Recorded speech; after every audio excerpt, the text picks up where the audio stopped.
Welcome back to All This Math. This is Professor Parker. Make sure you are subscribed to the All This Math YouTube channel. Make sure you like this video. Make sure you share these videos. Make sure you tell everybody about what we're doing at All This Math. Now, today we're doing some everyday math.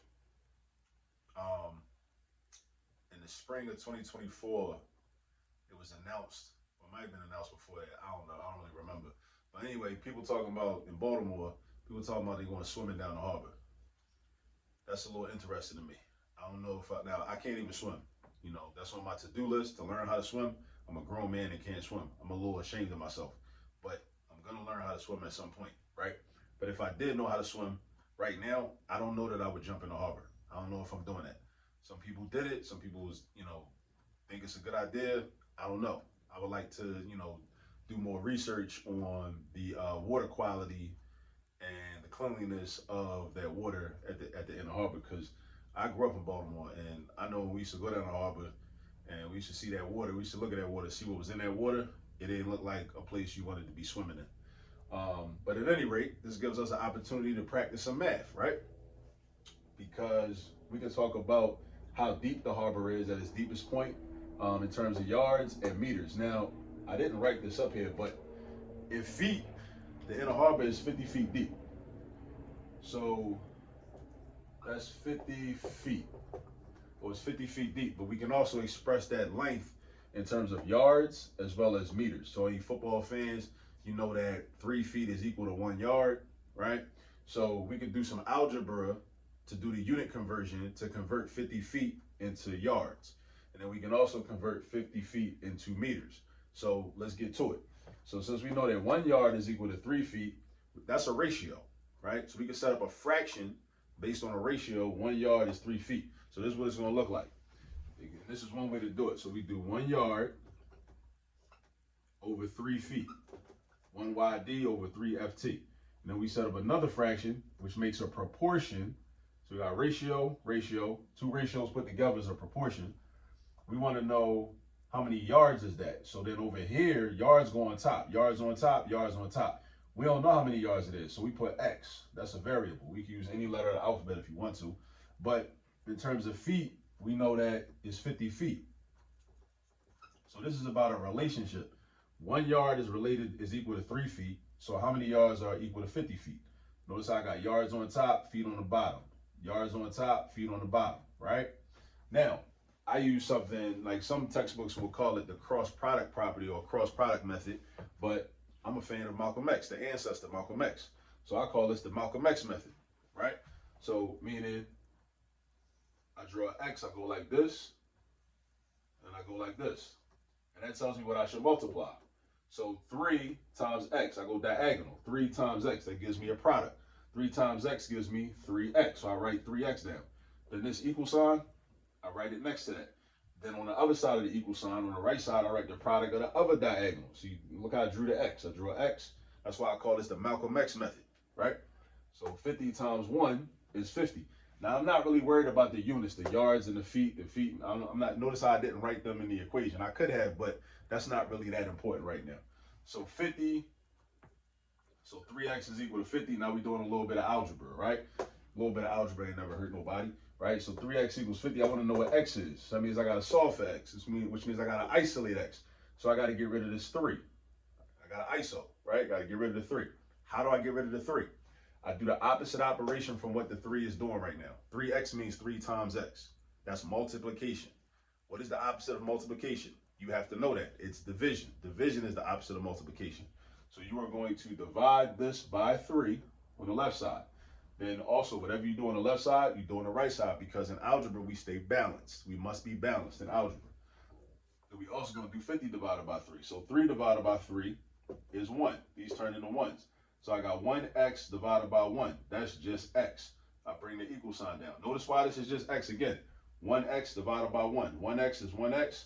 Anything divided by 1 is just that thing. So it will be 1x. And 1x and x are synonymous. They mean the same thing. 1x and x mean the same thing. So then I got to do 50 divided by 3. Now I'm going to take out my trusty calculator. I know it's going to be something like close to 17, because 3 times 17 is 51. And I know that because I know my multiplication facts. Please memorize your multiplication facts. They are yours. You should know them. So 50 divided by 3 is 16.666666666667. That's what the calculator rounded it off. We can round it up. We can go to two decimal places. Let's go to two decimal places. So we're gonna say 16.67 yards. That's how many yards. So the harbor is 16.67 yards, approximately 17. Approximately 17 yards. Almost 17 yards. Not exactly, because 51 divided by 3 is exactly 17 yards. So the harbor is 16.67 yards deep. So imagine that if you like watch football, if somebody run, take the handoff, run for like 17 yards, or somebody completes a 17-yard pass, the length of that on the football field, that's how deep the harbor is at its deepest point. So imagine that. Keep that in mind, when you think about swimming in the harbor. Now, every portion of the harbor is not going to be that deep, but just keep it in mind to give you an idea of like how deep the harbor is. All right, and again, that's the benefit of math. That's the benefit of algebra. So you sitting in class talking about why I got to learn this stuff, when I'm going to use this.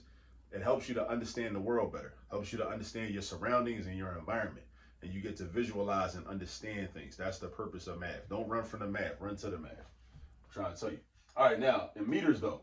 In meters, how deep is the harbor in meters? All right, so in meters, I know that 1 foot is equal to 0.3048 meters. Now, how do I know this? I researched this online.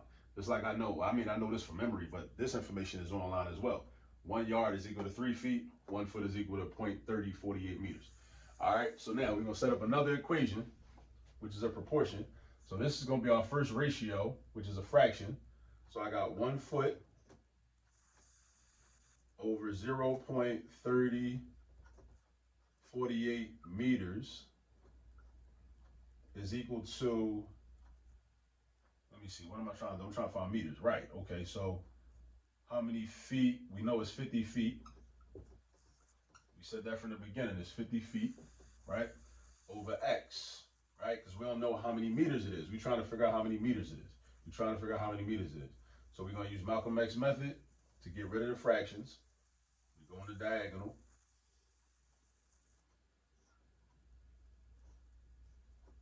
And then we go 1 times X. 1 times X is just X. 1X and X are the same thing. Then we write our equal sign.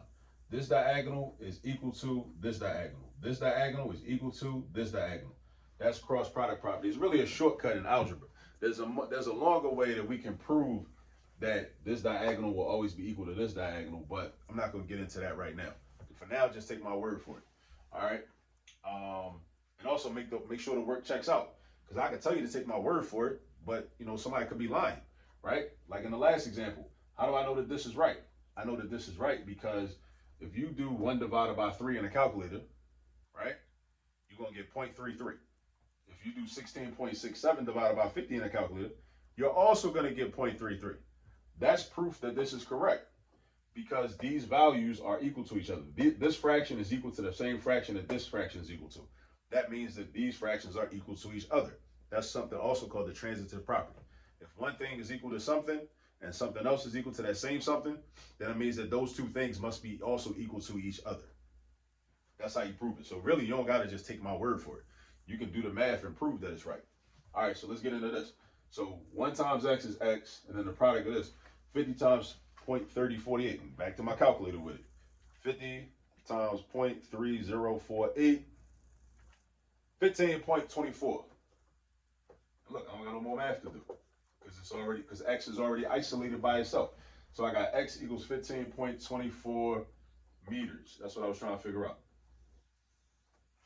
So the harbor is almost 17 yards deep, and it's a little more than 15 meters deep. So just something to keep in mind when you go down the harbor, go to a little, nice little restaurant or something, down the harbor, or go to the science center with your children, or go to the aquarium, yeah, when you go down there, or if you decide that you want to go swimming in the harbor, have fun with that. Hope that works out for you. You know what I'm saying? But yeah. But again, so everyday life is a math curriculum. So anything you encounter, any situation you're in, you can make that a math problem for your kids. And you can practice math with your children because your children will be good at math if they do math. They will be good at math if they do math. People are bad at math. Why? Because they don't do math, right? And also, it's another thing. You can't just rely on the school to fully educate your children in math. That's not gonna work. That ain't never worked. All right, it don't work.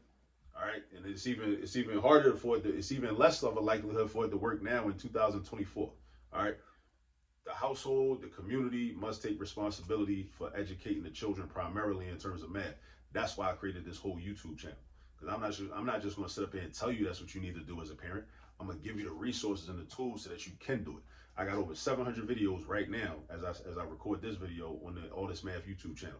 That's plenty of content. I got content for days that you can watch and you can sit and take notes and you can learn and develop yourself. And then there's plenty of resources online, worksheets, example problems, all types of stuff that you can do with your children. So here go the resource. You know what I'm saying? I'm leading you to water. You got to drink. All right. So I'll see y'all on the next video.